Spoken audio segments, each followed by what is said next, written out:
Bueno, hoy Milei efectivamente saca en el boletín oficial la designación de Ariel Lijo y Manuel García Mancilla en comisión. Voy a repetirlo una y otra vez, está prohibido eso.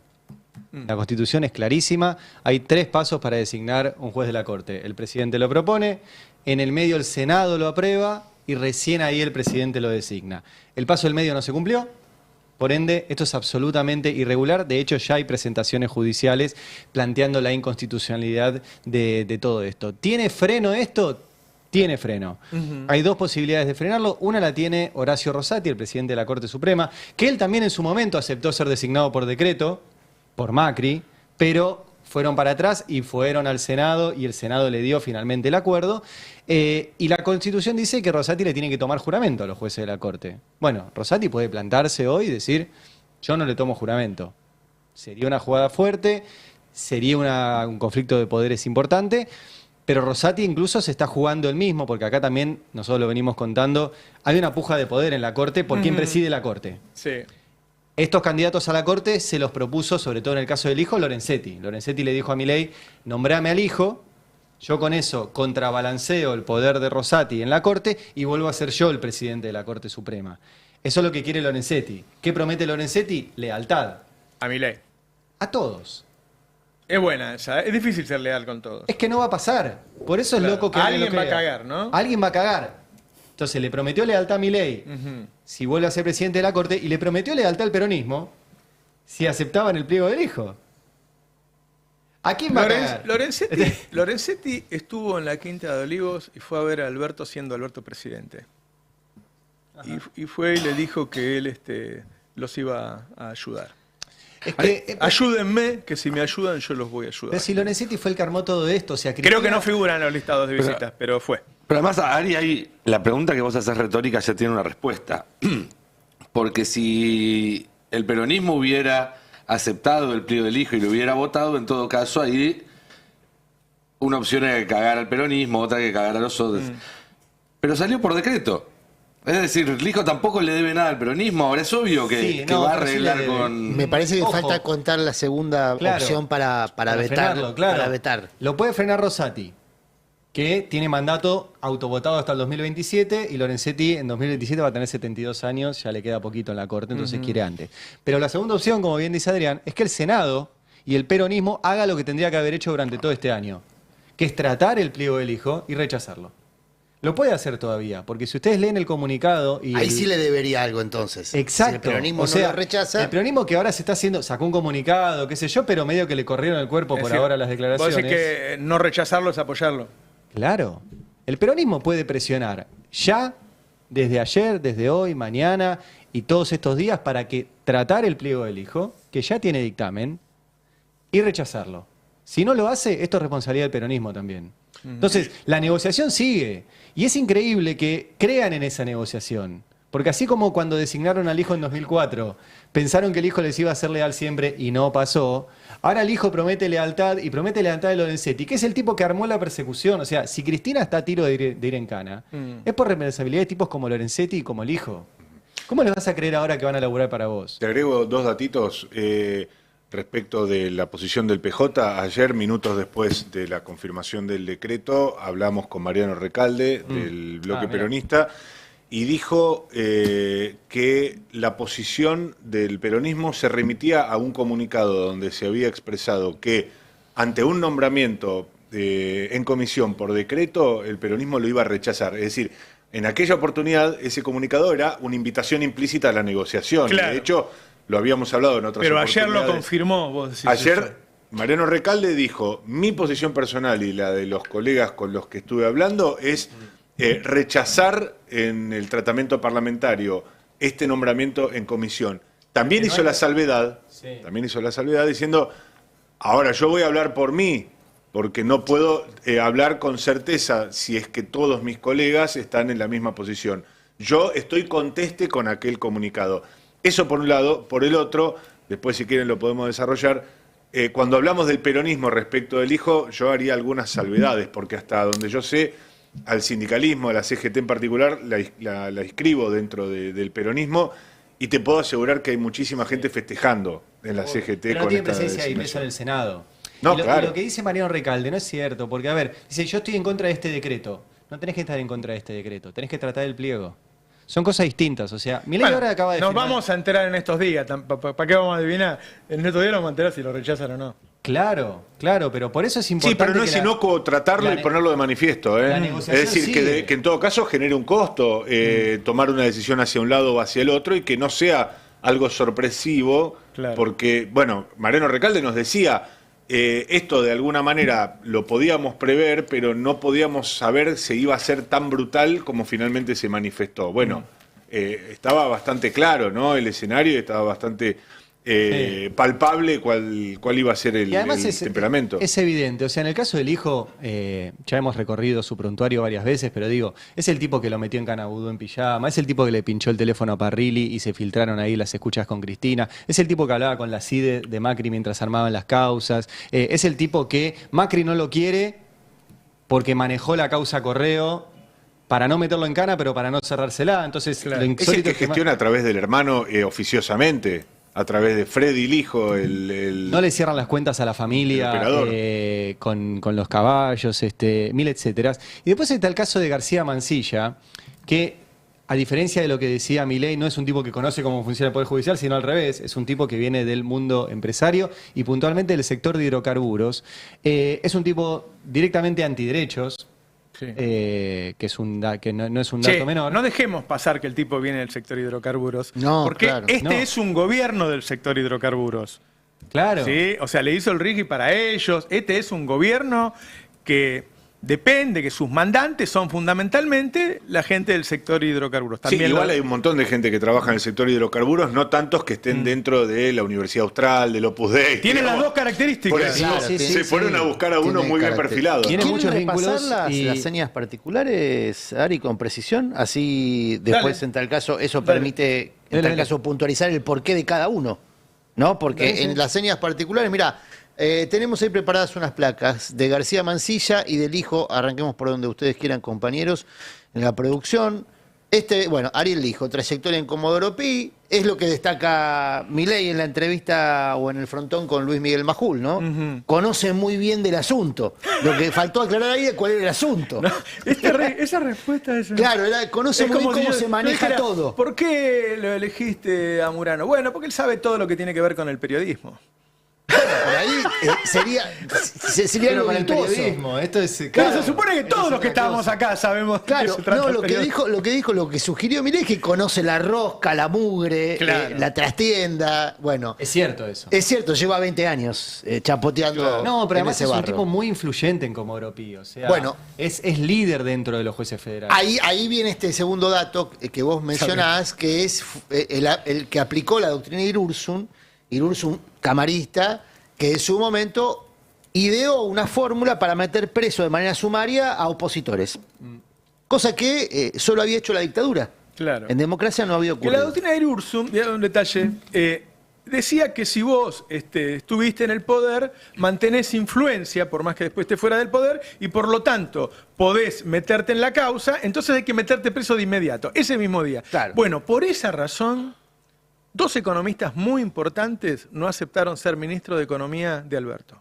Por la doctrina Irurzun. Claro, porque fue un gran elemento disciplinador. El tipo dice, una vez que soy ministro, Claro. la doctrina de Irurzun dicen que yo tengo poder siempre, cualquier boludo me acusa y a la noche estoy en cana. Claro. Digo, para que se entienda después qué consecuencias en tu vida cotidiana tiene que te perdés un buen ministro y terminás eligiendo la opción C, porque los primeros dos dijeron, no, flaco, yo en cara no quiero ir. Fue en la eso- última vez que hablé con Lijo cuando hizo eso. La última vez que aceptó recibirme. ¿Ah, sí? Bueno, en eso. Porque le pregunté, fui a su oficina y le pregunté, yo iba como Comodoro Pi, hablaba con los jueces y con los fiscales, como hacen todos los periodistas. Y entonces cuando decidió aplicar la doctrina Irurzun, que en realidad la ideó Lorenzetti, la escribió Irurzun y la aplicó Lijo, ese es el caminito. Le pregunté por qué había aplicado eso en el caso de Vudú, que recuerden además lo detuvieron en pijama, filtraron las fotos en pijama con Patricia Bull, etc. Entonces me dijo, bueno, porque me lo ordenó la sala, que es Irurzun. Ajá. Y yo le retruqué, le digo, no, mirá, la sala puede decir lo que quiera, pero las salas, por ejemplo, tienen distintas doctrinas. Algunas te dicen, por ejemplo, la sala de Irurzun te dice que lo hagas, la otra te dice que no. En el caso de drogas, por ejemplo, hay dos doctrinas distintas. Uno con un pibe con un porro lo mete en cana y otro no. Y vos podés elegir. Y ahí él me confesó, me dijo, bueno, no tuve otra, lo tuve que hacer. ¿No? Yo di cuenta de eso en mis notas y además después conté cómo él había participado del armado de una CIDE paralela que armó Lorenzetti en su momento y que sigue funcionando con los jueces federales, y ahí él se enojó y me dejó de recibir. Ari, vos también. Pero ahí fue como una confesión de, bueno, chicos, esto vino... Ahí él me dijo, sí, bueno, me lo trajeron así. Claro. Entonces, Claro. esto que cuenta Adrián de que sabe cómo funciona y que lo cuenta Milei, bueno, sí, funciona así. Hay una línea de mando que es Lorenzetti, Irurzun, Lijo. Y por eso lo ponen en la Corte, porque forma parte de esa línea que lo que hace es vulnerar la Constitución. O sea, esto no se enseña en la Facultad de Derecho. La Facultad de Derecho no se enseña a ser Lijo. O sea, después Lijo hace estas cosas y no existe en el Código Penal nada que diga que si vos fuiste exfuncionario de un gobierno peronista, porque se dejó de aplicar con los macristas la doctrina Irurzun, pero si fuiste funcionario de un gobierno peronista, podés ir en cana porque Pero, mantenés... Además, a ver, estos jueces que responden... Miren, voy a contar algo mío. Cuando me imputaron hace poco, porque dije que el clima de odio había generado que quisieran matar a Cristina, claro, vos leías la imputación y era una payasada. Entonces un periodista de derecha me dice, mira, yo hablé con uno de los jueces de la Cámara, que es el que maneja la Cámara, le dije, ¿cómo le vas a hacer eso, Roberto? Esto es una payasada, es insostenible, además es un tipo que da laburo a los periodistas y qué sé yo. Y le digo, ¿y te va a dar bola? No, porque hay otro periodista que es más amigo de él. O sea, los tipos responden a ese tipo, además de la guita, entonces vos te imaginas que los demás estamos todos en cana hasta que se dedique a lo contrario con estos tipos. Bueno, ¿Vamos a seguir con la descripción? Mira, porque de esto que vos mencionás, de cómo se manipulan los expedientes para utilizarlos con fines políticos o de negocios, Lijo sabe mucho. De hecho, lo hizo, si volvemos a la placa anterior, vamos a verlo claramente en el caso Chicone, que manipuló el juez Lijo, dividiendo el expediente para acelerar la condena a Vudú, que era la pretensión de ese expediente, pero exculpar a los que aparecían más complicados en el expediente, que eran los que habían aportado la guita. Claro. Entonces, esto que vos mencionás de cómo responden a intereses Claro. concretos, no estamos hablando de algo misterioso, es algo bastante visible. Bueno, en el caso Chicone y Lijo se apreció nítidamente. Claro. El objetivo de la causa era meterlo preso a Vudú, no hacer justicia. Claro. De ninguna manera. Porque si no, eso tendría que haber seguido el camino del dinero, si hubiese habido Claro. una estafa, bueno, todo lo que cualquier rudimento judicial indicaría. Incluyó ahí el acuerdo con Van den Broek, de cual los lectores y oyentes del Destape de la primera hora conocen muy bien, porque Ari siguió al detalle cómo se dio ese intercambio. Le pusieron un hotel. Un hotel. Exactamente. La verdad, cuando te lo conté, Sí. estábamos en la radio y le digo, che, le pusieron un hotel. Bueno, me dice Roberto, y se fue al estudio. Y de repente, cuando se dio cuenta, volvió corriendo y dijo, ¿qué? ¿Cómo le pusieron un hotel? Sí, acá dicen los papeles. Increíble. No lo podíamos creer. Y eso ahora lo estamos queriendo poner a esta gente en la corte. A este señor que tiene otras características, ahí sí Tenemos podemos que ir al seguir. hotel, Mira, diga. en la Podemos transmitir próxima... desde ahí. Del hotel. ¿Cómo? Del hotel. ¿Por qué no hacemos el programa De desde Van der ahí? Rohe. Ahí en la chacra de Coria, Mendoza, re lindo. Bueno, Sí. después sus vínculos muy... Con la CIDE. Claro, con la AFI, incluyen algunas evidencias muy concretas, como en el caso de Juan Sebastián el Enano Di Stéfano, que fue uno de los armadores de causas judiciales durante el macrismo, también revelado por el Destape en su momento. En el caso de la causa AMIA, porque antes hablábamos de cómo se manipulan expedientes con fines políticos o de negocios, en el caso de la AMIA es mucho más grave porque hay un crimen impune. El mayor atentado que sufrió la Argentina en territorio nacional tuvo entre sus manipuladores al propio Lijo, que ahora va a estar en comisión durante un año cuanto menos, si Claro. no se ratifica. Bueno, por ahora está, sí. Sí, va a estar en la Corte, que es el máximo tribunal de la Argentina. Y cuando tuvo a cargo esta causa muy importante, bueno, fue uno de los responsables de mantenerla en remojo. Es una de las especialidades del Lijo, ¿eh? Mantener en remojo la causa Claro. para, a partir de ahí, establecer negociaciones con los Negociación, involucrados. claro. Bueno, después en el caso de las escuchas ilegales, fue responsabilizado. Que fue la charla esa de Cristina y Parrilli. Eso se lo agradezco al hijo porque fue cuando Cristina dijo. Exactamente. La primera nota se le da a Navarro porque se la juega. Me spoileaste porque mirá, iba a decir que no tenías cara de ser. Que el hijo pinchara teléfono para. Bueno, como saber te digo que una cosa, Cristina te digo la hablaba otra. bien de vos. Fueron esas escuchas que aparecieron en un árbol durante el footing de Claro. Majul, Ahí se juntan las mafias, ¿no? Ahí se juntan las mafias. en Palermo. Y bueno, el juez, la AFI y el periodista. Así te roban en Palermo, era una gran placa de... Bueno, ¿qué más? Creo que tenemos más del hijo, o si no Poneme podemos pasar... Mansilla, que es el que menos conozco. Bueno, y después la relación con Clarín, esto es muy importante porque Clarín probablemente, si es que no consigue la venia del gobierno, irá hasta la corte con su reclamo. Está mal con la nación, dijo.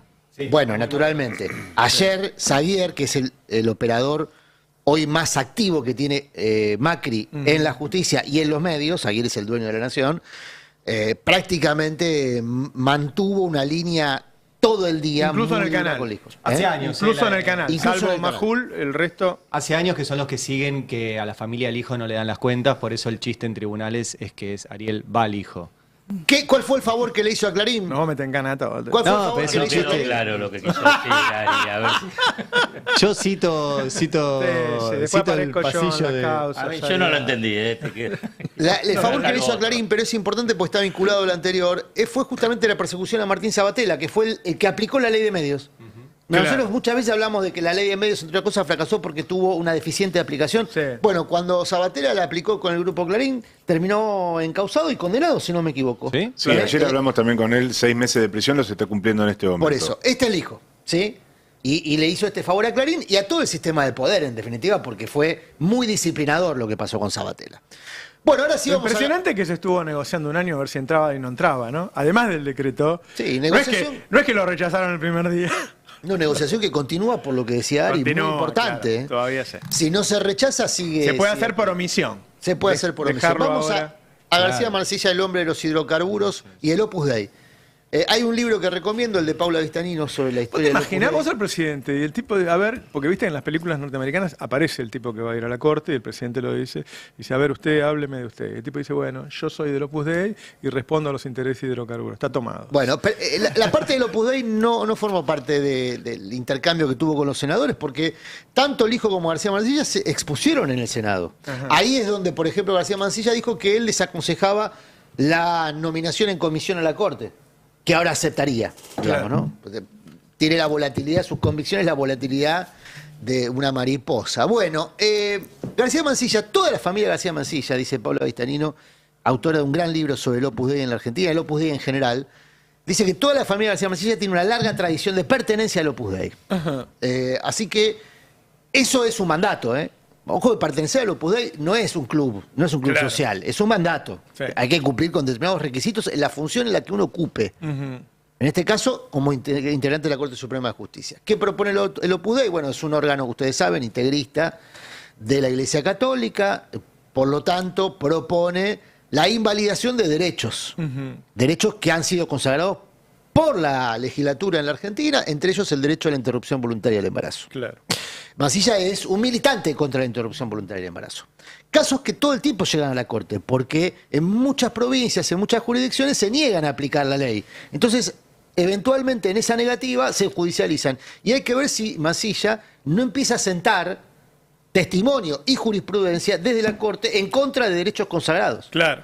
Eso podría pasar. Bueno, Sí. seguimos con el perfil de García Mansilla. Perdona, Digo esto por Adri. la afectación a la vida cotidiana que vos preguntabas. ¿Cómo Cuando- afecta esto a la vida cotidiana? Ahí. Cuando vos decís derechos Claro. consagrados, es inevitable pensar en lo que pasó en Estados Unidos con la Corte Suprema y el derecho al aborto. Claro. ¿No? Donde una ofensiva de una Corte Suprema con mayoría conservadora está haciendo retroceder en décadas los logros de derecho al aborto y pasando por arriba además de las autonomías federales. Allá cada estado puede darse una legislación Mirá distinta en esa materia y la Corte Suprema conservadora de Estados Unidos está haciendo retroceder todo eso. Hay que recordar que el derecho al aborto es un derecho a la salud pública. Claro. Los abortos se siguieron haciendo, lo que pasa que las mujeres morían. Es el acceso a la salud pública de mujeres que tenían negado el acceso a un Claro. tratamiento sanitario adecuado. Bueno, vínculo con el sector de hidrocarburos. Lo que vos mencionabas lo tenemos a la cabeza de las características de García Mansilla, porque forma parte de la Cámara de Exploración y Producción de Hidrocarburos. No hay que ser muy sagaz para establecer el vínculo, digamos.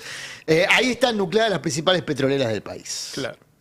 Hay conflicto con hidrocarburos todo el tiempo que llegan a la Corte, ¿eh? Claro. ¿Por claro. qué? Porque hay litigios entre empresas y Estado. Sí, sí, sí. El más sonoro, ustedes lo van a recordar, Hay litigios millonarios. Por millonarios. muchísimo El dinero, más sonoro en tiempos recientes fue el litigio entre Mauricio Macri y el Grupo Techín por el barril criollo en Vaca Muerta. Claro. Litigio muy sonoro. Llegó a darle un año 700 millones de dólares de subsidio, que era el 0,6% del PBI. Bueno, sobre eso tiene que resolver. Era más que toda la obra pública que levantó Milei. Naturalmente, La maneja Techín. Techín de esa cámara. Claro, por eso iba a decir, Techín integra la Cámara, maneja la Cámara de la cual proviene García ¿Vos decís Mansilla. que sería un juez de Techín? No sé, yo digo que en el pan y queso, ¿se acuerdan del pan y queso? Sí, sí. En el pan y queso, entre elegir el beneficio de las mayorías populares y el del Pablo Roca, ha sido más sensible el del Pablo Roca. Que el de la mayoría. Por lo menos hasta acá ha sido, tal vez Claro. se descubre una sensibilidad que hasta acá Claro. no le conocíamos. Bueno, otras características vinculado a esto mismo, participó en la audiencia pública de 2016 que defendió el tarifazo del gas durante el macrismo. Bien. Esto quizá responde tu pregunta. Claro. Puesto a defender el interés de las mayorías usuarias o de la minoría proveedora, defendió a la minoría proveedora. Bueno, No, es interesante porque ahora la cuenta del teléfono te va a salir 250.000 pesos y el gas te va a salir 1 millón. exactamente. Y va a estar justificado legalmente. Digo, por si no recuerdan, o sea, Clarín se está quedando con toda la telefonía. Sí, exactamente. Entonces, es muy factible. Si yo tuviera toda la telefonía, quizá me arriesgaría a subir un poco los precios. Recordemos ya que que no tengo competencia. en ese se me está plan- ocurriendo ahora, Sí, digo, no, no, sé. no, pero está Por ahí a bien. Mañeta no se le ocurre. En ese No plan, creo. García Mansilla encontraría sociedad con Rosenkrantz, que proviene del mismo ecosistema. Claro, y claro. que hasta ahora era el único representante nítido del establishment. No es que los otros tampoco Claro. no son Robin Hood, ¿no? Sí, Ni sí. No, y Rosati, que además sentó Benedetti. y que además sentó un precedente, porque ustedes saben que los jueces no pueden intervenir en casos de sus ex clientes, ni de sus amigos ni de sus enemigos, porque se viola su imparcialidad. Nosotros ya hemos publicado muchas veces en el Destape, de hecho tuvimos que ir incluso a declarar al Congreso cuando se hacía el juicio político a Rosenkrantz, porque Rosenkrantz intervino en decenas de fallos vinculados a sus ex clientes. Hoy me fijé en el caso de Telecom, encontré 73 expedientes donde Telecom está involucrado y que intervino Rosenkrantz. Solo Y de Telecom. Rosenkrantz, claro. Entonces, este señor, si llega a la corte, va a decir, no, si Rosenkrantz intervenía en los casos de mis ex clientes, Claro. ¿por qué yo no? Claro. Claro. Y eso es muy importante saber en qué estudios trabajó. Por eso lo teníamos consignado. Trabajó en los estudios Marvalo, Farrer y Mayral, que es el principal estudio de fusiones y adquisiciones en Argentina, uno. pero además el uno. El uno de todo. Fue uno de los estudios que confeccionó el decreto 70-23. 70-23, ¿no? ¿Sí? Y el estudio Liendo y Castineras, que también es un estudio muy importante comercial de la Argentina. Así ¿Liendo que- es el nieto del general? Exactamente. Bueno, últimos datos de García Mansilla, el menos conocido, pasamos de placa y vemos, por ejemplo, su relación con La Nación. Esto es importante por lo que comentábamos hace un ratito. Con el diario La Nación. Claro, porque del cual es columnista habitual y en esas columnas criticó el juicio político a la Corte Ajá. en tiempos de Alberto Fernández y, por supuesto, apoyó decisiones judiciales contrarias a Cristina. Esto es importante porque va a tener que resolver a partir Bueno, de vialidad. marzo. Llega Exactamente, vialidad. caso vialidad. Lo respalda Alberto Venegas Lynch. Por eso Cristina pedía que si entraban, sumaran más jueces. Porque si entran estos y no entran más jueces, si no ponen una jueza Cristina, con este armado pierden vialidad. Con este armado pierden vialidad. No tiene plazos la Corte, pero sí se sabe cuándo llega el expediente de vialidad de la Corte, que es el 15 de marzo. Ahora sí. Así que a partir de ahí, la Corte tiene... ¿Eh? No sé si pierden realidad. ¿No? Es que Ponele que el hijo haya dicho, bueno, sí, dale, vótenme que yo... no sé la si voy a Milei joder. quiere que Cristina pierda en vialidad. Está todo No lo tan- sabemos, no lo sabemos. No, por eso, pero a ver, esto ya es interpretación, pero Milei prefiere a Cristina de adversaria que a Kicillof. No sé, en las últimas semanas no le contestó más a Cristina y le está contestando a Kicillof. Bueno, puede ser, pero más allá de eso, digamos, lo concreto es que no depende de lo que diga el expediente, sino que depende de ese tipo de negociaciones. Absolutamente. Y eso es terrible, y está en juego la libertad de Cristina también, Claro, que no debería estar en esta situación. absolutamente. Sí, claro.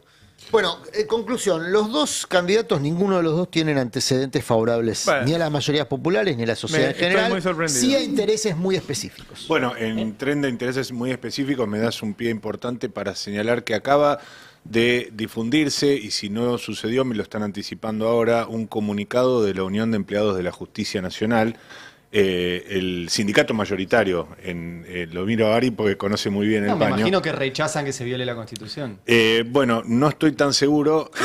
De hecho, el título es bastante elocuente. La Unión de Empleados ¡No! respalda la designación de Ariel No. Lijo en la Corte Suprema de Justicia de la Nación. No, pero es un montón esto. Bueno. Chicos, trabajan en la justicia, lean la Constitución. Yo no sé si eso te pareció un montón, no sé si lo pudimos descargar. Hay una Ese es el segunda sindi- página es el sindicato, del perdón. comunicado Es uno de los dos apoyo. sindicatos que hay en el Poder Judicial. ¿El Bueno. sindicato judicial apoya que entren por decreto? Si te pareció Una mucho, barbaridad. si te pareció mucho ese encabezado, Ari, te invito a leer el último párrafo juntos, lo podemos leer, No, vos léelo lo tenés a vos, mano. ya el Dice: encabezado me mató. Doctor Ariel Lijo, los trabajadores judiciales y la entidad representativa de los mismos, con la misma fuerza que defiende sus derechos y la independencia de la justicia, celebramos su designación y nos ponemos a disposición para encarar de manera conjunta los desafíos que hoy afronta el poder fundamental del Estado, como es la justicia argentina. No, pero no puede ser eso. El resto del comunicado, este es el gremio Joder. que ¿Por qué encabeza está con Julio mayu- Piumato. ¿Por qué está con mayúscula? ¿Quién le enseña? Este es el gremio ¿Por qué de el los... poder fundamental? ¿A dónde,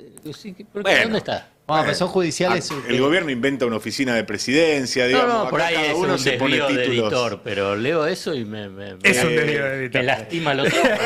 Qué vergüenza Este es eso, el sindicato mayoritario dentro del Poder Judicial, lo lidera Julio Piumato desde hace muchísimos años, lo conocemos desde los años 90, 80. Estuvo en la marcha de Nisman, ¿se acuerdan?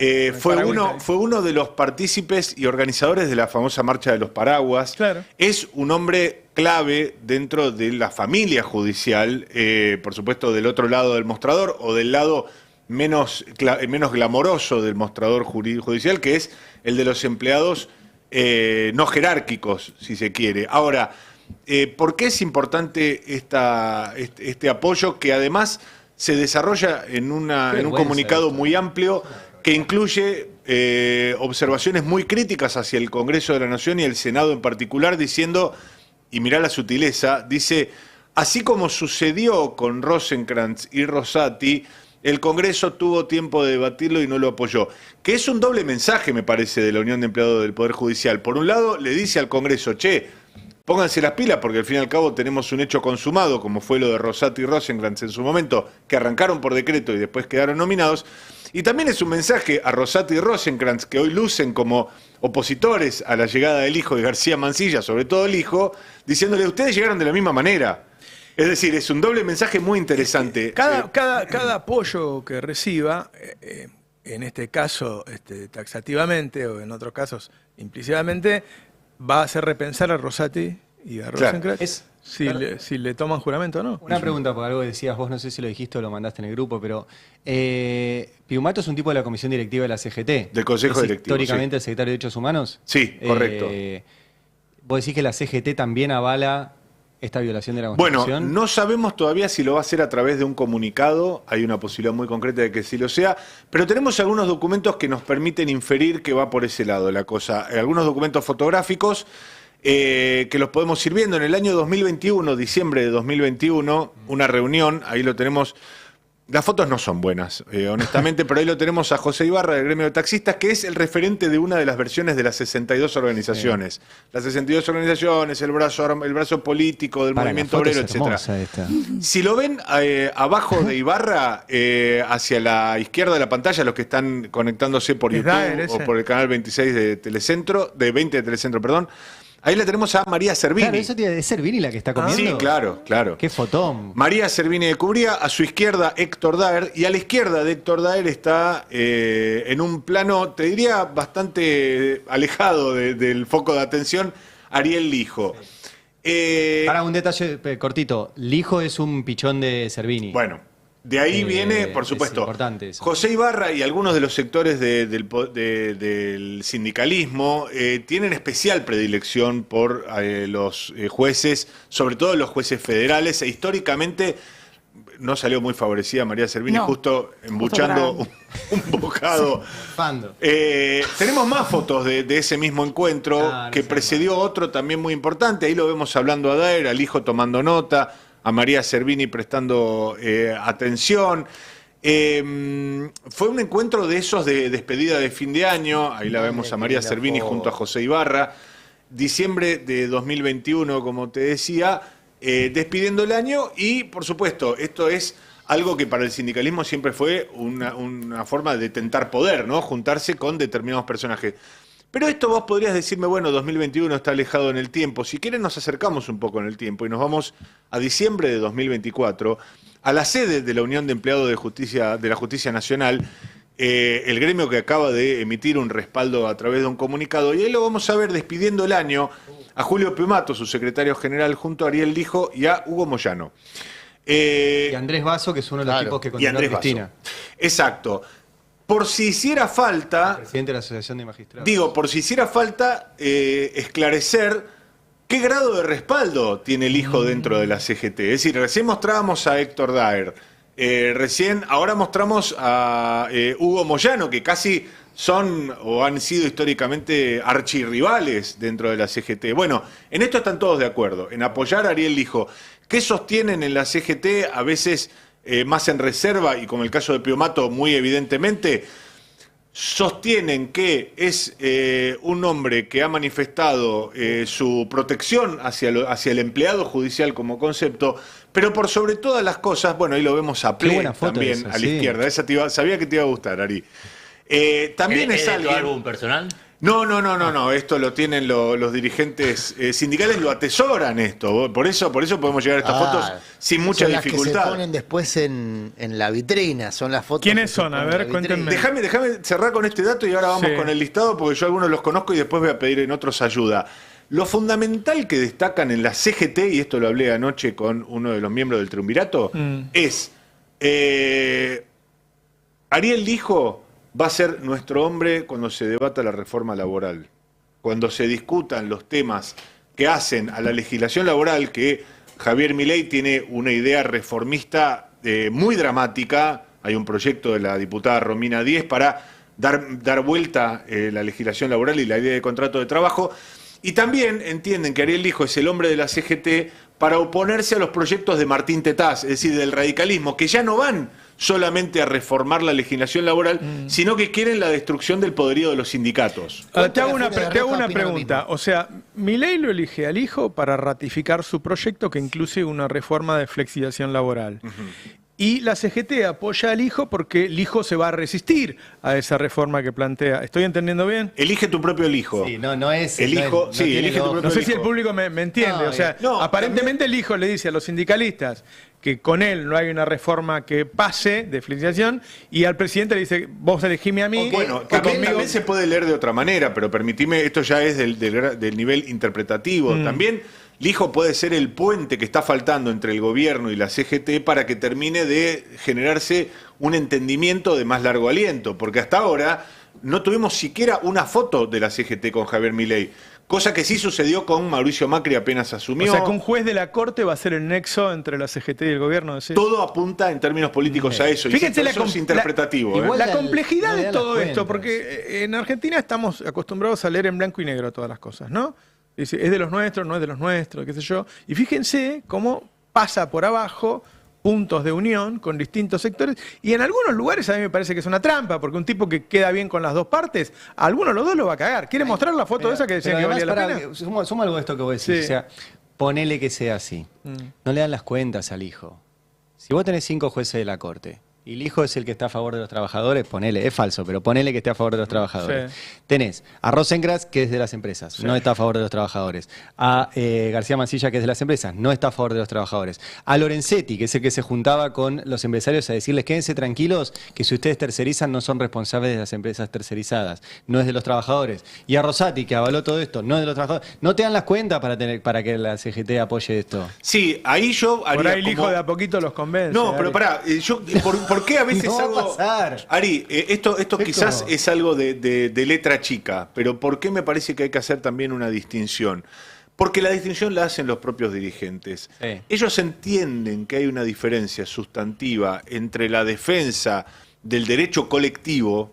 El derecho colectivo es la forma de asociación, la forma de representación, la representación en la negociación, en el conflicto y demás. Y otra es la defensa del derecho individual. El derecho individual, que es también del orden laboral, tiene más que ver con las posibilidades o las facultades que tiene un trabajador al ser contratado, al ser despedido, al hacer validar sus derechos, insisto, individuales. ¿Cuál es el interés prioritario? Y esto te lo dicen los abogados de la CGT, los El dirigentes colectivo. que están. Ellos, la última barrera que van a proteger siempre es el derecho colectivo. En eso también cifran sus expectativas respecto a Ariel Lijo. El derecho individual también lo discutimos, pero primero defendamos a los ¿Quién sindicatos defiende como el derecho barrera de colectivo? contención. Y es muy difícil hablar de derechos aceptando un tipo que viola la Constitución para llegar ahí. No sé, o sea, de verdad no se puede entender que Sí, el claro, gremio... pero- igual me Lo que dicen pasa que... es que todo esto que estamos mostrando muestra el grado de complicidades en prácticamente todo Un el Están montón. sistema pensando político. eso, los traidorómetros, viste que en el peronismo hay mucho cazador de traidor. Explotó. Qué complicada la tiene esta época, ¿no? Pero, pará, esta temporada brava, porque la hay pregunta traidores por todos en todo lados. Hay caso. como 6 hombres arañas señalándose. La pregunta Mucho en todo traidor. caso es ¿para qué sirven esos derechos colectivos si no es para defender los derechos individuales?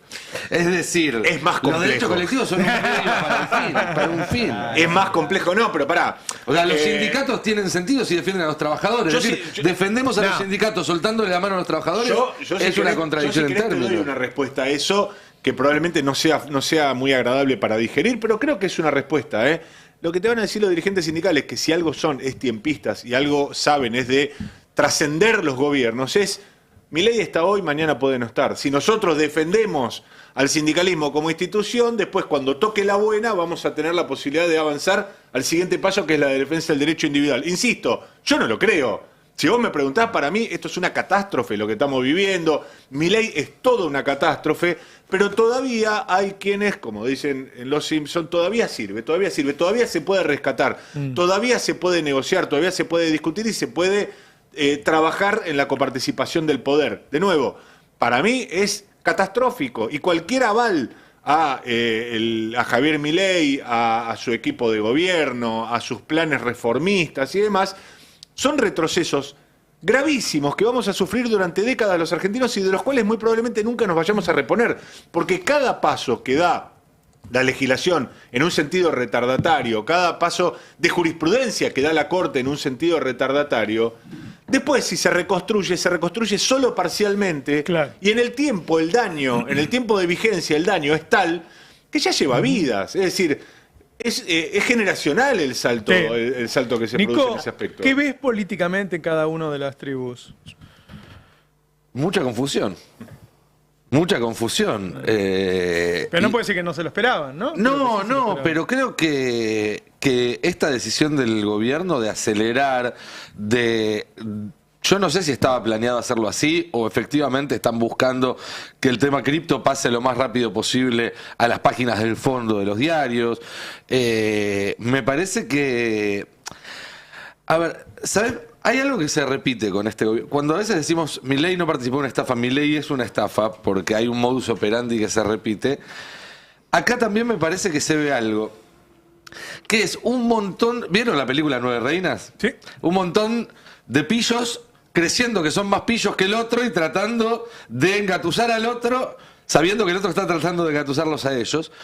Me parece que la trama de las criptomonedas, que en un rato podemos repasar de nuevo porque ha habido novedades, es un poco eso. Milei creía que estaba cagando a Hayden, Hayden creía que estaba cagando a Milei, Novelli pensaba que se estaba quedando con un poco de todos, etcétera. Y acá también hay un poco de eso.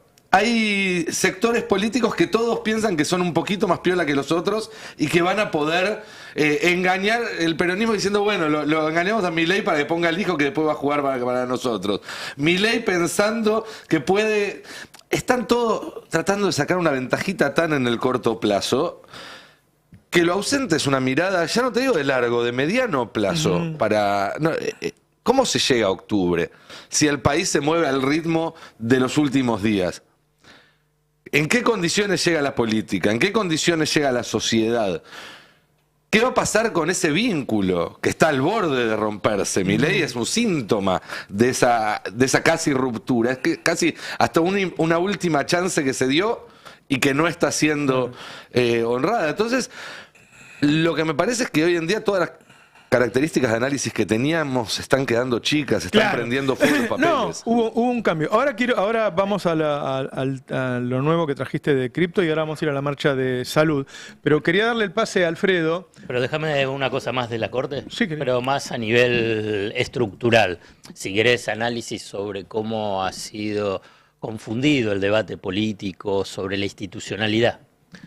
Si agarrase el periodo del kirchnerismo, ¿cuál era uno de los cuestionamientos principales a Cristina y también a Néstor, vinculado al tema de que no respetaban la institucionalidad, la división de poderes? Y si vos vas, el periodo de Menem, gobierno neoliberal apoyado por el poder económico, tuvo la Corte con mayoría automática. Amplió la Corte de 5 a 9, puso a todos, que les votaba todo a favor.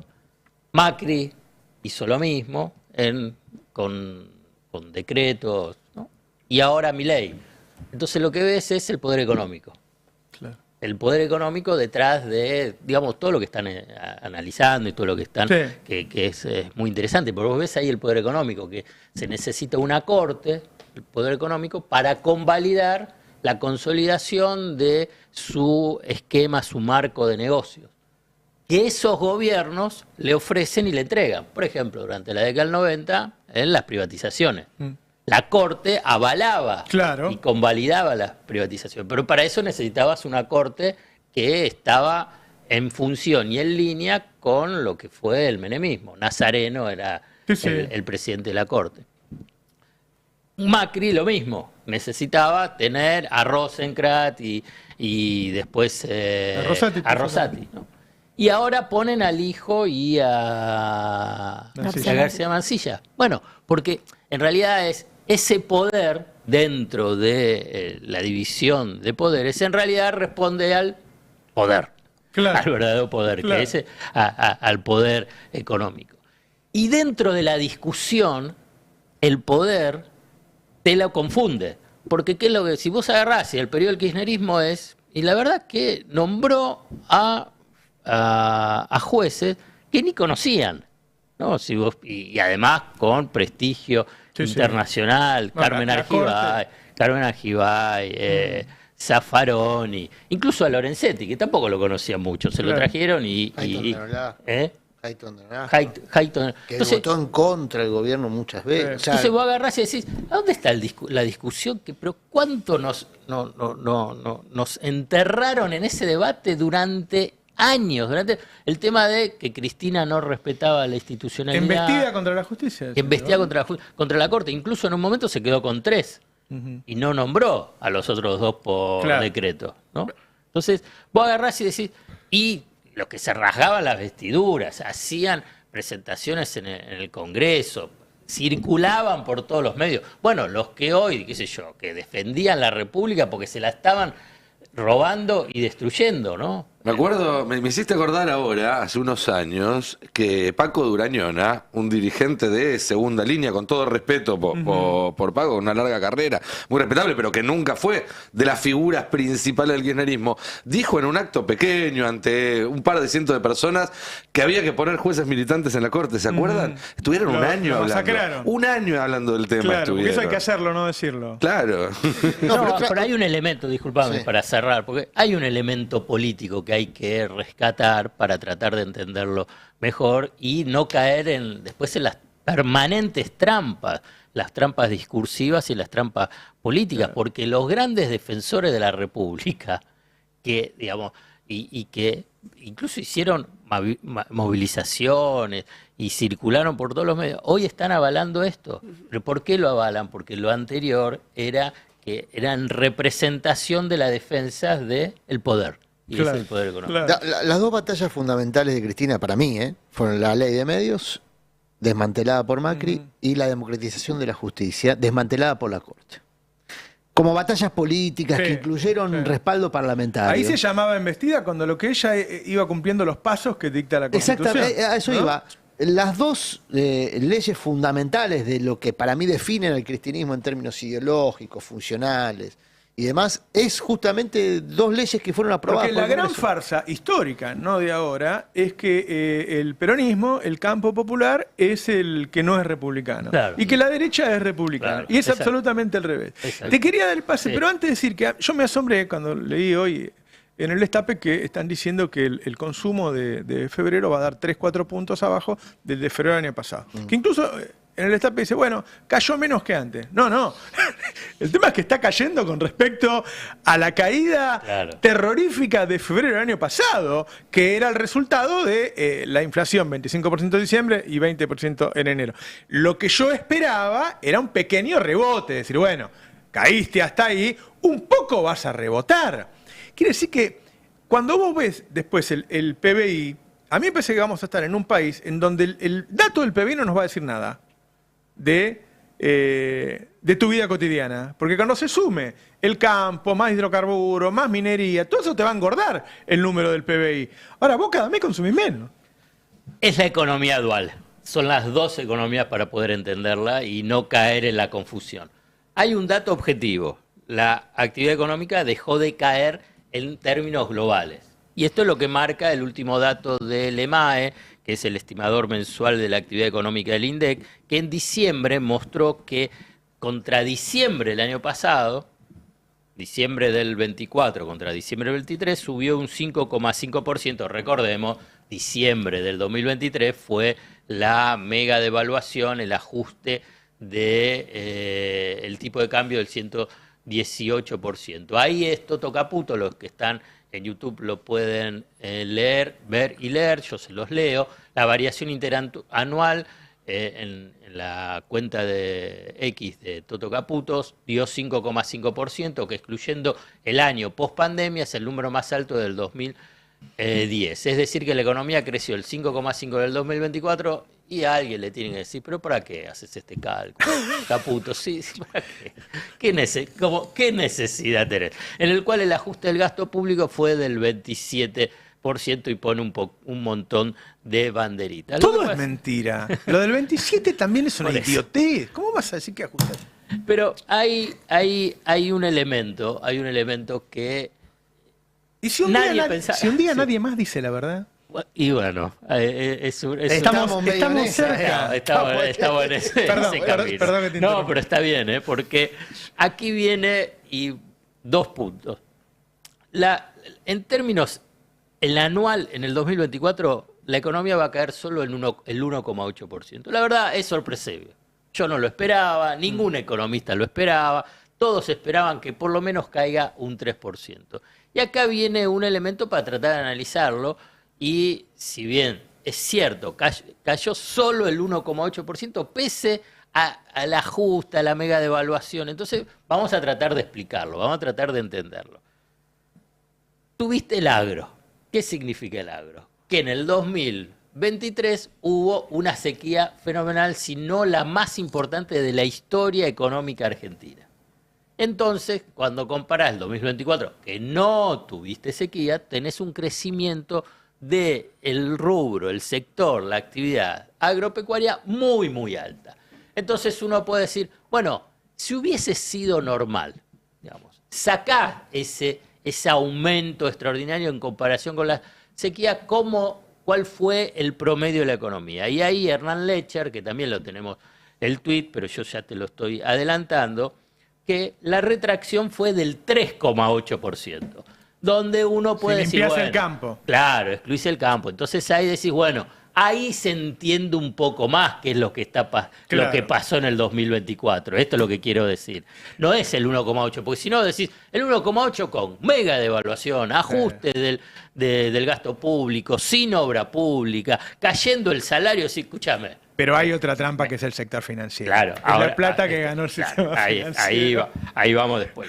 Entonces, y un shock interno muy positivo, o sea, dos. Entonces agarrás y decís, bueno, ¿se queman los libros de economía? No, tenés que empezar a analizar al interior, es decir, mira, la economía cayó un 3,8%, que es un montón, un montón. Entonces, pero a la vez, eso que cayó el 3,8, el 1,8, bueno, al interior, ¿qué es lo que pasa? Bueno, creció muchísimo la intermediación financiera. Y entonces decís, bueno, ¿cuál fue entonces el motor? Un motorcito económico, el crédito. Y el crédito, y solamente créditos personales, aumentó un 200%. Entonces vos decís, bueno, ¿qué es lo que pasa en general en las economías estables? Que cuando el crédito compensa la pérdida del poder adquisitivo. Y cuando tenés el acceso a ese crédito, bueno, cuando tenés una inflación baja y una estabilidad vinculada con el dólar, ¿qué es lo que pasó?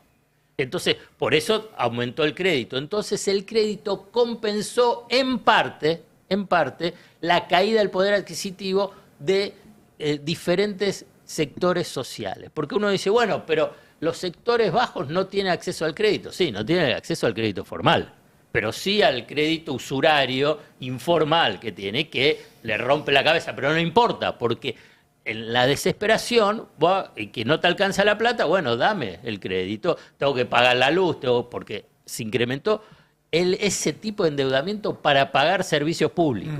Entonces agarrás y entonces decís, bueno, este es uno de los puntos para tratar de entender la evolución del 2024. Y después un shock interno positivo, y es financiero.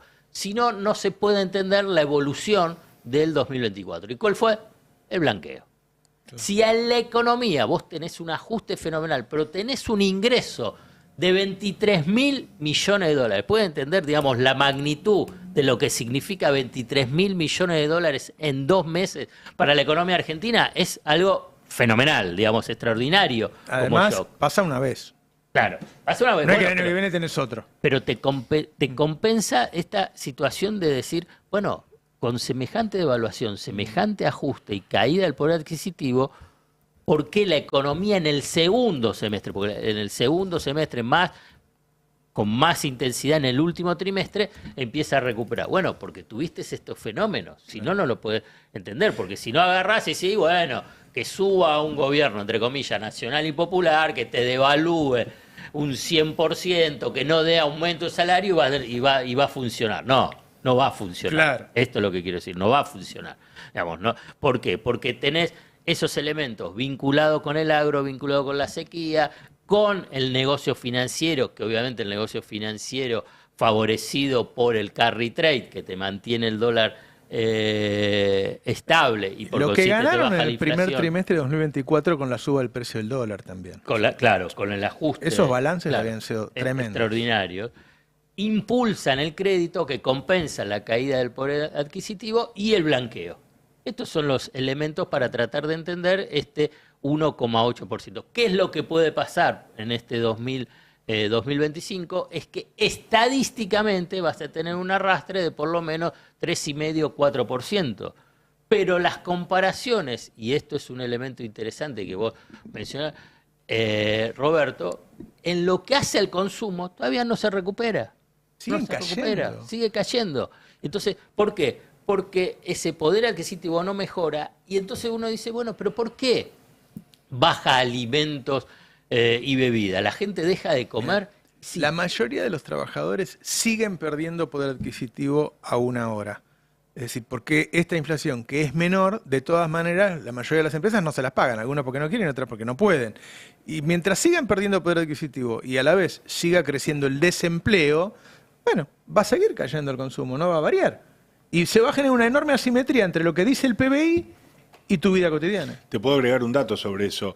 Nosotros habíamos comentado acá en el Destape que el gobierno tenía planificado un sendero a partir de marzo, abril de paritarias tendientes a cero. Sí.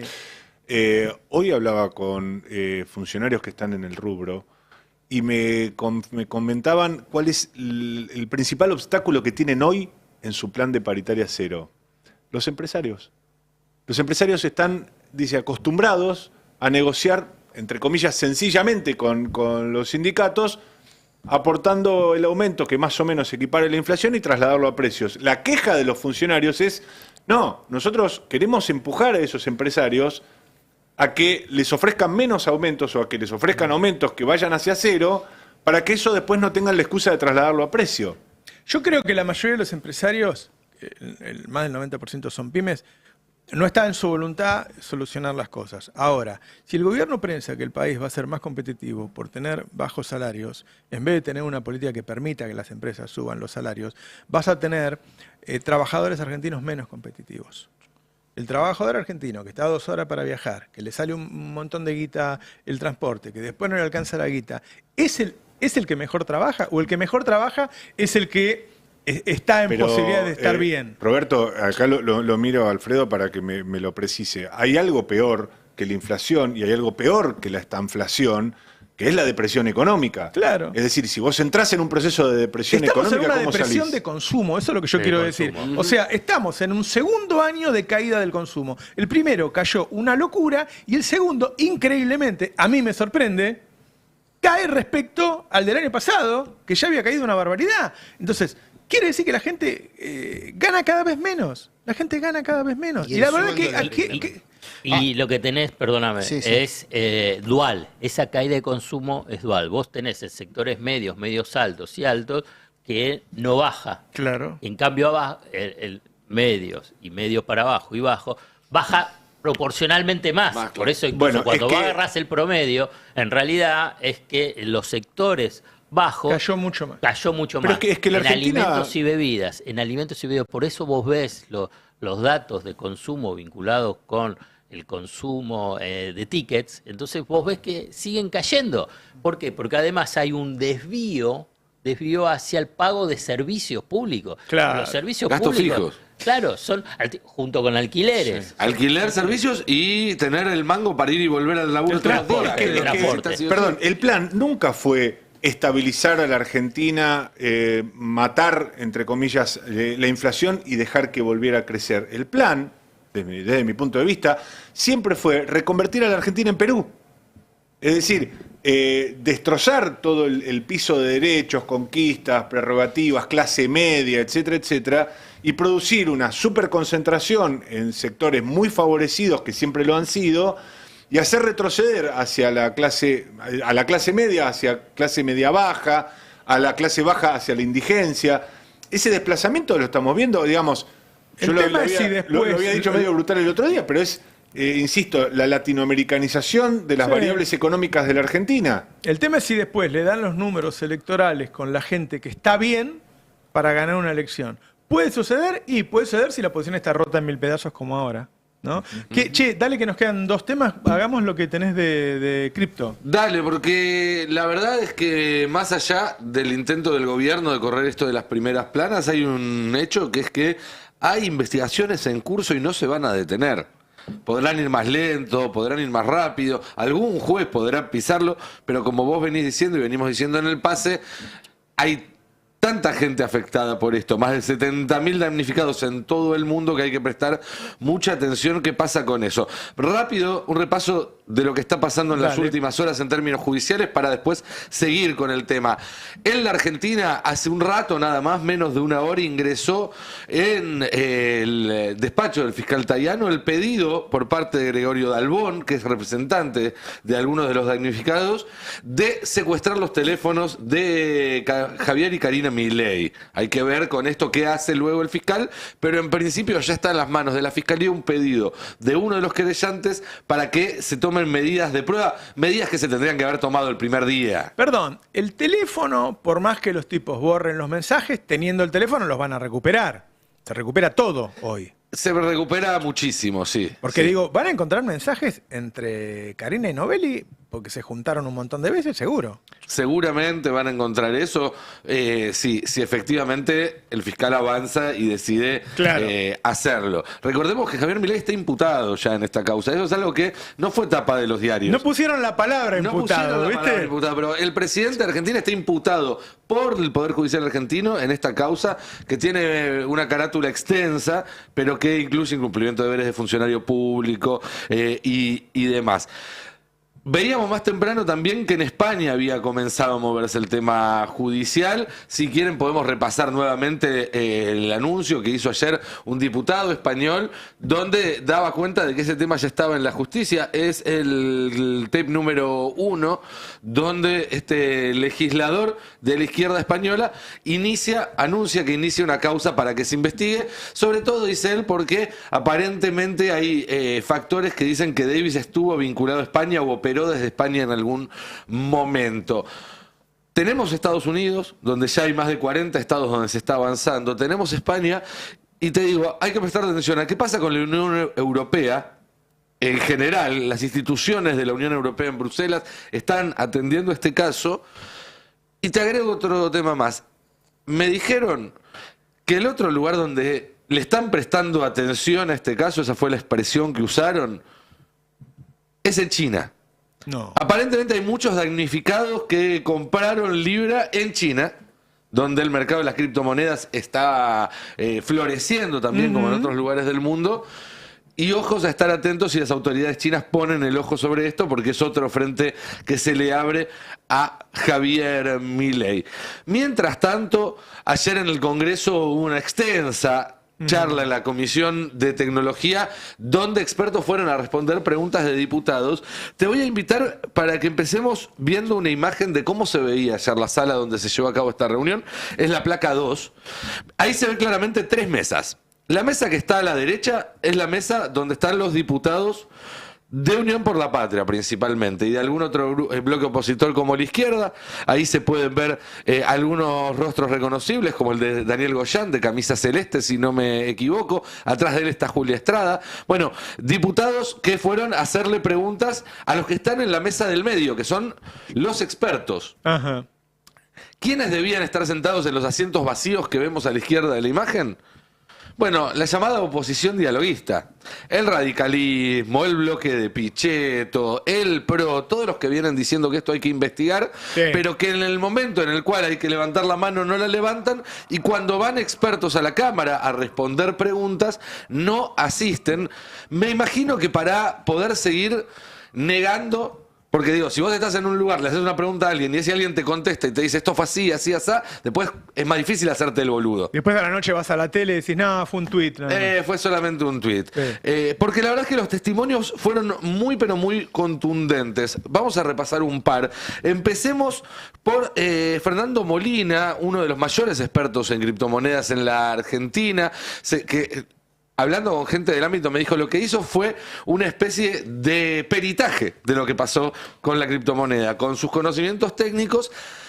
Y la verdad, y esto hay que decirlo, si ahora que lo escuchamos vemos que llega una conclusión muy parecida a la que llegamos nosotros 48 horas después de que sucedió esto, no es porque nosotros seamos unos genios que sabemos tanto o más que Molina, que no es así, sino que es todo tan evidente y tan obvio Es medio simple. que un experto Sí. o alguien que lo ve con menos elementos llegan a la misma conclusión. Pero escuchemos lo que decía ayer Molina. Insisto, esto es una audiencia oficial en la Cámara de Diputados de la Nación. El 14 de febrero a las 18:38 horario de Argentina se crea el token Libra. Se crean 1.000 millones de unidades. A las 18:51, 10 minutos antes del tuit del presidente Milei, se crea lo que se denomina el pool de liquidez. Para hacer una analogía simple, se crea el mercado donde se pueden comprar y vender libras. Este punto es muy importante, ya que quiere decir que Libra estaba disponible para su compra a las 18:51 y nadie estaba comprando.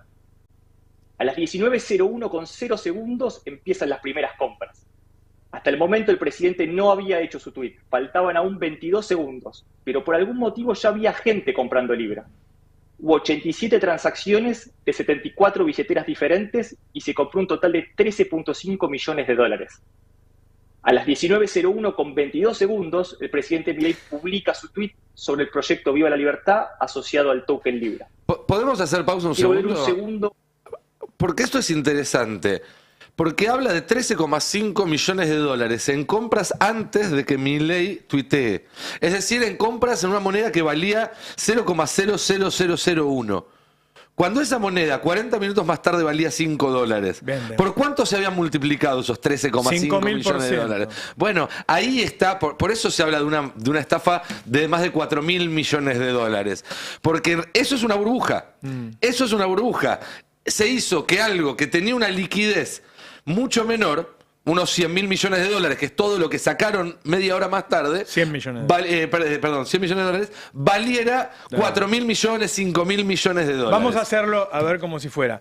Yo creo la moneda, ustedes 5 compren enseguida, vos Milei tuitea. ¿Listo? Dale, creo la moneda. Estos 5 compran a 0,1. Milei tuitea, se va a $5. Estos 5 venden a $5 y después la repartimos. Listo, Así es, muchachos. y todos los que Ese- entraron y pusieron esa guita se vuelven a la casa con el bolsillo vacío. Pero también da cuenta del nivel de coordinación, porque habla de 22 segundos de diferencia. Acá es cuando se vuelve creíble un testimonio que teníamos hasta ahora, que era un testimonio suelto, que era Hayden Davis diciendo, Milei estaba al teléfono, y uno dice, bueno, puede estar mintiendo Hayden Davis. Ok, si Milei no estaba al teléfono, alguien muy cercano a Milei estaba al teléfono, porque 22 segundos de coordinación claro. es algo que se hace diciendo, hacelo ahora, Exacto. apretando el botón rojo. Pasemos al tape 4, donde Santiago Siri, otro de los expertos que expuso ayer, le preguntan si para él esto es promoción o si es difusión, que fue esa disyuntiva que Sí. plantea Milei. No, y que en algún su abogado se entrevista. la dijo a Milei, no creo Sí. que se le haya ocurrido a él. Así es, y que Siri explica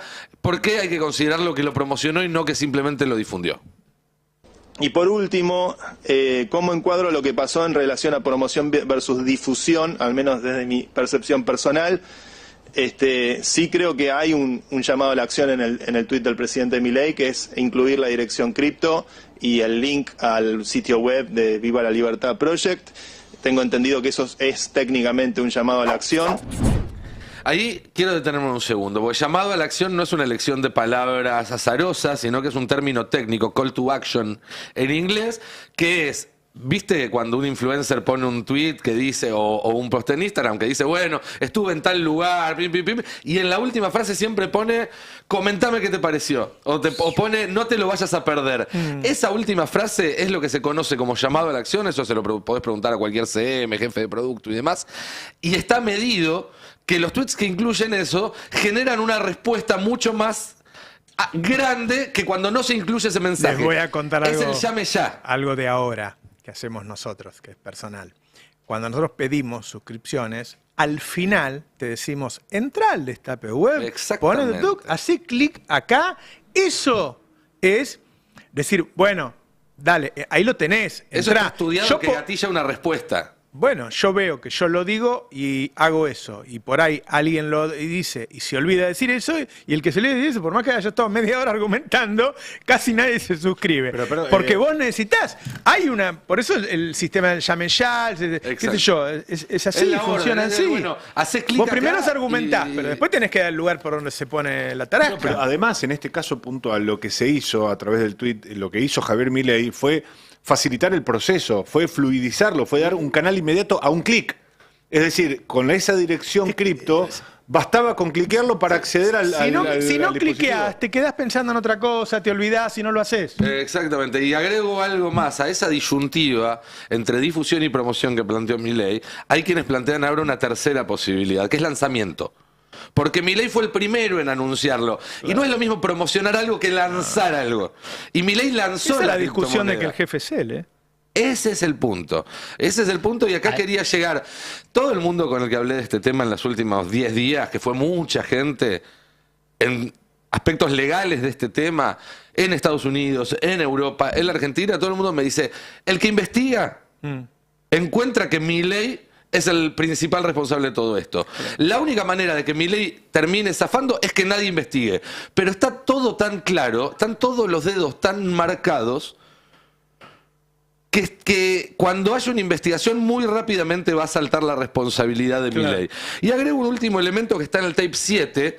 Guido Sadlucal es otro de los expertos que habló ayer y que dijo que es una maniobra clásica del mundo de las estafas. Y esto no es menor. Ya lo dijimos acá. Milei podría haber elegido a cualquier desarrollador cripto, cualquier desarrollador blockchain del mundo, hubiera dado lo que sea por tener el contrato del primer país importante que decide lanzar una criptomoneda oficial. Cualquiera, el más prestigioso, el que mejor cobra, cualquiera de ellos se hubiera sentado y hubiera negociado y lo hubiera hecho. ¿Quién fue a buscar a Milei? Al que todo el mundo ellos sabía que era el chanta, que era el que hacía estafas, que era el que te robaba con la criptomoneda que lanzaba, el que ponía gente a comprarla antes de que saliera. Exacto. Y por eso es que sucede esto que explica acá el experto Sadlucal en el tape 7. Por eso es que es una maniobra básicamente clásica de lo que sería el mundo de las estafas o de las maniobras fraudulentas dentro de lo que es blockchain. Es algo muy conocido que ya se sabía. El problema es que acá se vende no este meme coin como un meme coin de por sí, sino que se vende como un utility token, ¿no? Como algo que va a tener una utilidad, que va a servir para algo cuando realmente no lo hacía. Y ahí otro detalle. A diferencia de Trump o de Melania, no lo vendió como un meme coin, sino que dijo que era algo productivo, que era para financiar a la Argentina. Eso es una estafa arriba de otra estafa. Sí, digamos, uno puede hacer cuestiones así especulativas, ¿no? Hay cuestiones que están clarísimas a nivel de que tiene todos los dedos marcados en esta operación. Pero ¿cuál es lo que es público y que se incrimina solo? Que no insulta a Hayden. Entonces ahí hay, digamos, claro, él no insulta, digamos, insulta con la cabeza de pulpo porque le estaban llamando, no sé, algún amigo. Así Digamos, vos los ves todo en situaciones de desborde con cualquiera. Vos cualquiera que le hace alguna observación, si le hizo la observación no me acuerdo, perdón, al periodista de TN cuando era por el tema de que no se iba a sacar la foto con Gonzalo Asís. Trump. Fíjate, solamente porque lo dijo destrozó, algo, lo destrozó. más o menos dijo barbaridades. A Hayden, nada. Lo que más colaboraría. Bueno, ahí se está incriminando. ¿Pero por qué? Porque del otro lado, la verdad, le están diciendo, dice flaco, pero Alfredo, digamos, lo extorsionan, como quiera que. Lo que más ayudaría, o lo único que dejaría más o menos parado a Javier Milei en este entuerto, es asumirse como un idiota que fue estafado en su buena fe. Esa fue la estrategia. Hacerlo, lamentablemente para Javier Milei va en contra de su propia génesis, que él se cree mejor ser humano sobre la Tierra. Igual entonces, lo hizo. ¿cómo Colisiona? colisiona? El tema es que no le creen. No, Claro, pero bueno. intentó hacerse el idiota y no Pero le no creen. es un dato menor. Que una persona con la personalidad de Javier No puede. Milei acepte utilizar esa estrategia de defensa significa que lo que está escondiendo es terrible. Porque si no, no la aceptaría Milei, no se rebajaría eso. La entrevista con Viale Hay iba- que ver si le da iba la de eso, autoestima, ¿no? Si le permite a él decir, y fue culpa mía, me equivoqué, estoy un... Pero No, ¿qué? Eso Igual, hubiera perdón, si sido- ese fue culpa es mía, me distinto. equivoqué, Claro, es distinto. marche preso. Claro. La estrategia era, y se estableció la entrevista con Viale para eso, para que él dijera lo que dijo. Con intervención de Santiago Caputo en el medio y demás, él tenía que decir que él actuó de buena fe, quiso impulsar una inversión productiva por la vía de las criptomonedas y que no tenía responsabilidad en la estafa. No le creyó nadie, ese es el problema. Claro. Ahora, la clave es lo que dice Nicolás. No, pero perdón, él no habló de estafa. Él lo que dijo No fue habló. algo que salió Un mal. casino, además le... Claro, fue casino, algo que casino. salió mal, pero que estaba dentro de las reglas Bueno, del juego. sí. Porque digo, Justamente que no por es eso cierto, que también no es hay una cierto. Por eso diferencia. interviene Santiago Caputo cuando aparece la palabra legalmente complicada y le dice no respondas esto, validás la palabra. Ahí es. Hay algo más, perdón, porque ahí Santiago Caputo interrumpe cuando Milei estaba diciendo que lo iba a defender el Junio. ministro de Justicia. Claro. ¿A quién acaban de nombrar como jefa de la unidad que va a investigar especialmente este caso? A la jefa de gabinete del Ministerio de Justicia. Claro. A la jefa de gabinete del que va a ser Es su que abogado defensor. Eso iba a decir. Vos, al pasar en el comentario, Nico, decías, o se dijo ayer en el Congreso, si alguien quisiera investigar, tiene todos los elementos para Todos, hacerlo. absolutamente. El problema es que en la Argentina, por eso hay que volver en lupa al comienzo del pase, se está estableciendo, se está galvanizando un sistema de injusticia. Se está galvanizando un sistema de justicia que ya existía. Que sirve para perseguir y para darle impunidad a los otros. Existente a Claro, Milei, claro. pero que Milei ahora está, bueno, moldeando a su gusto y necesidad. Y fíjate No qué al suyo curioso. porque él sea particularmente importante, sino por lo que decía Alfredo. Porque Milei hoy es personero de un sistema de poder que ya hace tiempo tomó el control del Poder Judicial. Y fíjate qué curioso cómo está naturalizado, que a partir de este escándalo, todos los comentarios son, bueno, el Poder Judicial argentino probablemente no haga nada, el problema lo va a tener afuera. Sí. Es decir, y lo dicen diputados Naturalizamos. y que ahora están diciendo que hay que poner al hijo en la Corte Suprema. Claro, ¿Entendés? claro. Están las dos Se cosas al mismo naturalizó. tiempo. Che, de los dramas que está viendo, uno ve que los pibes no tienen para comer, que los jubilados no tienen para comer, que la gente vive tirada en la calle porque ya no puede pagar alquiler y que tenemos serios, muy, muy serios problemas de salud. Muy, muy serios. Digo, hay mucha gente que está muriendo por falta de medicamentos, por falta de tratamiento, y va a haber una marcha al respecto. Exactamente, para mañana estaba convocada una marcha federal en defensa de la salud pública. Tiene que ver con un cúmulo de acciones negativas por parte del gobierno nacional. Básicamente lo vengo llamando como ¿qué rompió la derecha hoy? Bueno, hoy vamos a hablar de la salud. Mañana habrá una convocatoria, decimos es federal y tendrá sus réplicas, pero la principal convocatoria será desde el Ministerio de Salud hacia la Plaza de Mayo. A las 4 de la tarde es la movilización. Antes habrá radio abierta, distintas actividades. Y lo principal a evidenciar es la falta de presupuesto para una salud acorde a la garantía del derecho justamente a la salud, la posibilidad de revertir la inmensa cantidad de despidos y el desguace que ha generado en este tiempo el gobierno de Milei. Podemos repasar algunos de los puntos en los que este gobierno ha ido hacia atrás en materia de un derecho tan fundamental. Estamos hablando de medicamentos, hablabas recién Roberto hace instantes, y lamentablemente el FESPROSA, que es la Federación de Profesionales de la Salud, en su último relevamiento ya encontró un número que es desgarrador y que evidencia la crueldad. Más de 60 personas que han perdido la vida por el corte del suministro de medicamentos en materia de tratamiento oncológico, HIV y otras patologías tan complejas, un estado ausente que les ha significado ni más ni menos que la pérdida de la vida. Estamos hablando también de distintos hospitales que tienen dependencia nacional que están en riesgo. Estamos hablando del Hospital Laura Bonaparte, sede fundamental del tratamiento de salud mental. Estamos hablando del Hospital Garrahan, donde la mayor cantidad de niños y niñas de nuestro país con cáncer son tratados. Estamos hablando también del Hospital Posadas. Recordamos que semanas atrás, y hay que ponerle nombre, el ministro de Salud, Mario Lugones, decidió, festejado por el gobierno nacional, un despido masivo de 1.400 trabajadores y trabajadoras, y esto tuvo impacto en distintas direcciones y quería resaltarlas porque efectivamente tenemos que poner en dimensión la cantidad de programas y planes que este gobierno está desarmando en materia de salud. El ajuste de Milei ya llegó a la Dirección de Géneros y Diversidad, la Dirección Nacional de Recursos Físicos, la Dirección de Municipios y Comunidades Saludables, también la Dirección de Investigación de Salud, la Dirección de Interoperabilidad, Estándares y Desarrollo, también la de Integración del Sistema de Salud, además de la Coordinación de Equipamiento Médico y de Arquitectura Sanitaria. Estamos hablando entre algunas de todas las áreas, como también la coordinación de tuberculosis y lepra. Además de todo esto, se ha descentralizado el sistema de salud en cuanto al Programa Nacional de Vacunación, algo que efectivamente atraviesa toda nuestra vida y que principalmente para las infancias es fundamental.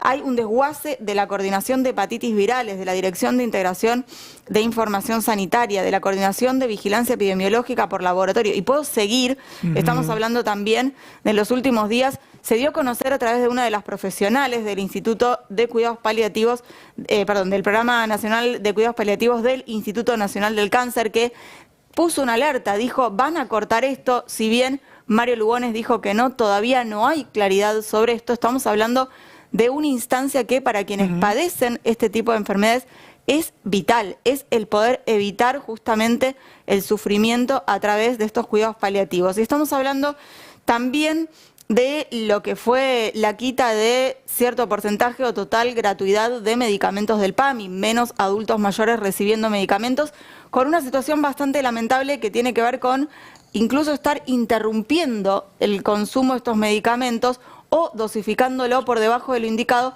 lo cual es aún más perjudicial que no estar tomándolo. Por otro lado, decíamos, están ya, además de todo esto, la decisión del gobierno aún no efectivizada de la posibilidad de irnos de la Organización Mundial de la Salud.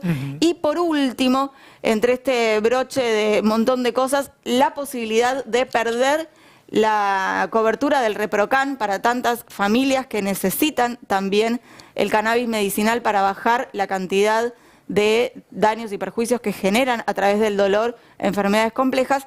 Y una más, y la última, que tiene que ver con que se ha judicializado, se ha presentado un amparo por la interrupción de entrega de medicamentos y al igual que con la entrega de alimentos, el gobierno ha presentado resistencia a las cautelares para entregarlos. Sí, sí. Es un gobierno cruel por donde lo miremos y por eso se va a salir mañana a las calles a defender la salud pública y de calidad en todo el país. Dos noticias de último momento. Una, otra vez el riesgo país, 2 días seguidos subiendo, 2 puntos y pico arriba.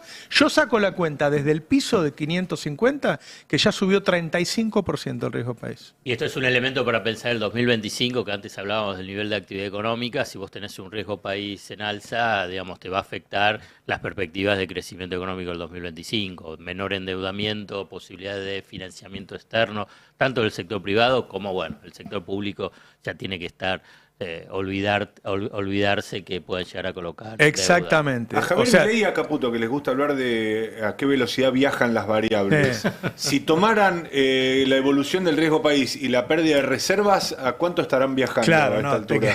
No te alcanzaría nada. Se tomaron el tren bala. Guarda, porque ellos cuando empezó a subir el riesgo país dijeron es una toma de ganancias. Son tipos que ganaron mucha guita y que ahora entonces venden para consolidar la ganancia. Esto no es, o sea, si a vos te sube el riesgo país 35%, no es una toma de ganancias. Es un montón de gente que está decidiendo irse de la Argentina.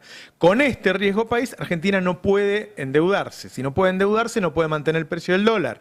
Digo, y son subas, la de hoy es de arriba del 2%, ayer había subido casi 2%, todos los días está creciendo más. Ojo con eso, porque están pudiendo mantener, gastando muchos dólares el precio del dólar, pero no están pudiendo bancar el riesgo país. Y lo último, acaba de hablar de Adorni, y anunció que la ARCA se llama ahora, la FIP, sí, la que era DGI, qué sé yo, despidió a 750 empleados. A ver, esto ya lo hizo De la Rúa. Estos son favores a los empresarios. La FIP tiene que tener los mejores contadores, los mejores economistas del país, porque del otro lado tiene empresas con oficinas de 50 contadores pensando cómo evadir y cómo eludir. Cuando vos echás o hacés retiros voluntarios, esos tipos son tomados por los grandes empresarios para evadir. Es decir, ningún gobierno que quiere defender las arcas del Estado echa empleados del lugar a donde se cobran los impuestos. Al contrario, cuando yo veo que vacían la FIP, es porque quieren que no cobren impuestos. Y no a vos, porque vos pagás el impuesto cuando vas al supermercado. Ahí está incluido el IVA, está incluido ingresos brutos, todos los impuestos que paga la empresa que produce eso, las cargas sociales. Vos pagás el impuesto cuando vas al supermercado. Es el empresario el que tiene la posibilidad de eludir o evadir. Entonces, vaciar la FIP es decirle al empresario, evadí tranquilo que yo no tengo capacidad de control. Bueno, es una prueba más de, empezamos hace 2 horas hablando de eso, de que bueno, un gobierno que lo manejan los principales empresarios del país, toma medidas como esta.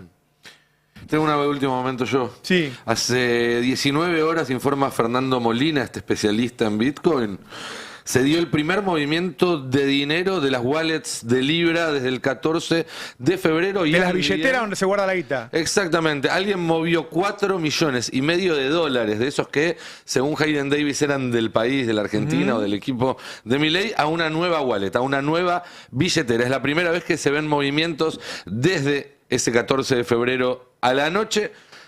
Habrá que ver... Estarán trayendo la guita para pagarle a algunos senadores. ¿Quién?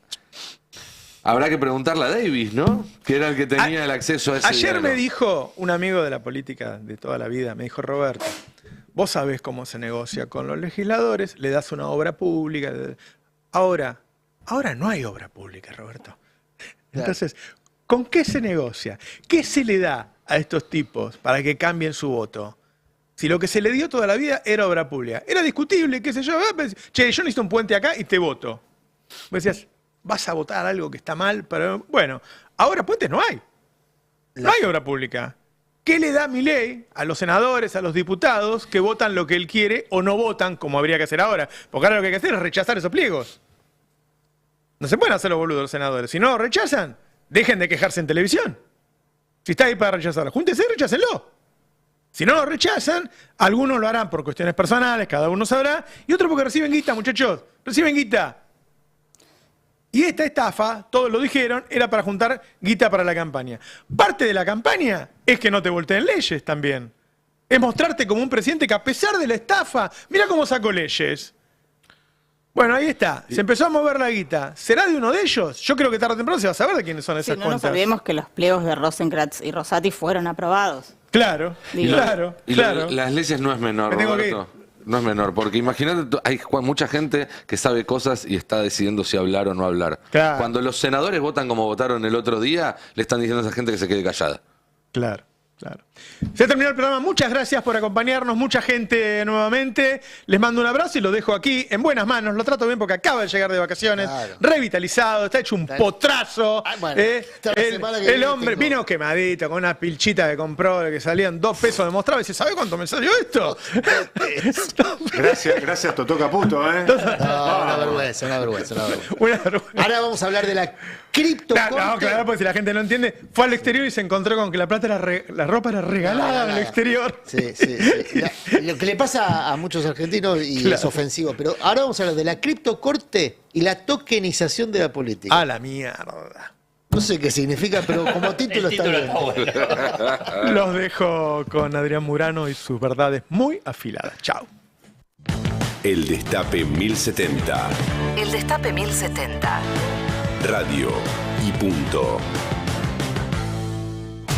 El Destape 1070.